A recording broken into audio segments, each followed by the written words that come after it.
Hi, welcome to Shelly's Happy Kitchen. I just was going to show you real quick. I'm going to make some caramel latte bread, and I've done it before with the mixer, and this time I'm just going to stir it with the mixing scraper. So the first thing you want to do is preheat the oven to 350, and then take a package of the bread, 2 eggs. So I've got, I don't know if you can see them, my 2 eggs are right here on the, I just pull the spoon rest and usually set them there just because then they don't roll all over the counter and I don't have to worry about them falling and breaking. Finished off the friendship bread, so this is all ready to be, put the caramel latte bread in it.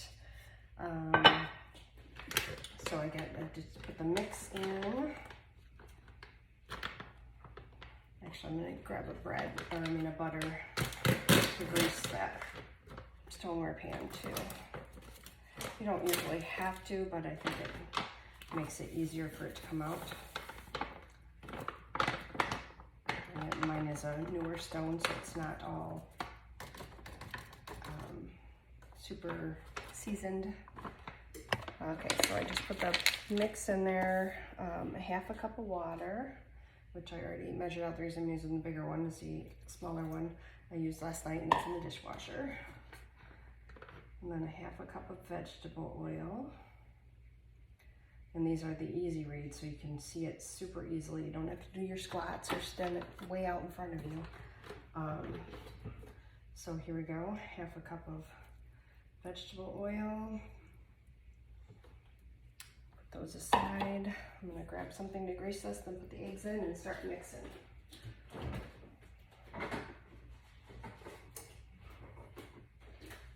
So when I take off butter, like if I've let butter come to room temperature on the counter or whatever, when you need softened butter, you know, sometimes there's still butter left in the wrapper. So those I usually just put back in the fridge, and then I use those when you're supposed to grease a pan. So it's not like a ton of grease or butter or whatever in there, but enough that it makes it easier for it to come out. So I'm gonna get that, put the 2 eggs in, and I know I should be doing this over another bowl so I don't end up with shell in there, but I'm usually pretty good about not getting that. Or getting it out when I do get it in there. That's another trick too, is that if there is a piece of shell in there, it gets attracted to the shell. So you can use the bigger piece of shell to fish it out. So there we go.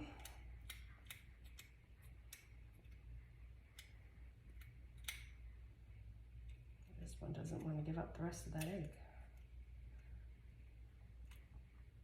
All right. Just gonna wash my hands real quick because I got egg on them. All right, so then we're just gonna stir this up and break in the yolks first. Well, I could get my whisk in there too if I wanted to, but I think this will work. So you stir it until it's well mixed, because that's all it says. It doesn't say you have to get anything. Pour into a greased pan and bake till it comes out 40 to 45 minutes. I think I have one more package of this, which is good because I'm doing this one in the loaf pan, but I do like it in the large muffin tin, and then you bake it for 25 minutes. Because the large muffin tin, you get the caramel latte muffins out of that. So, all right, so it looks like it's pretty well mixed up there. Just gonna pour it in. So that's how easy it is to make one of our favorite mixes, and stuff that you probably pretty much have on hand. And so I'm gonna make some delicious caramel latte bread, and it smells so good. And I had a friend that told me that she didn't like it because she thought it was too coffee tasting, but my husband does not drink coffee and does not like coffee, the smell, any of that stuff. and he actually likes this bread, so I guess it depends on how sensitive you are to it. I think in our family we feel like it tastes more like caramel than coffee, which is good. So I'm just gonna set that in the sink real quick, and we'll stick this in the oven.